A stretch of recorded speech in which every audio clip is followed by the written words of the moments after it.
In today's gospel, Jesus tells the parable of the woman who hides yeast inside 3 measures of dough. And the yeast permeates the dough.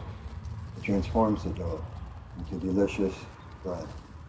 Actually, 3 measures of dough would be enough to feed 150 people. And part of the point is that God's kingdom is not separate from this world. It actually permeates and transforms this world.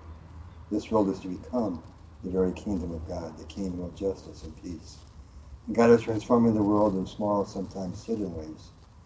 But God especially is doing that through us.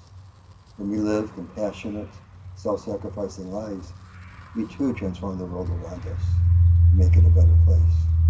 I see that here at St. Isidore's all the time. So many good people doing sometimes maybe small and hidden things will make the world a better place. So how can you be yeast today, making your world better?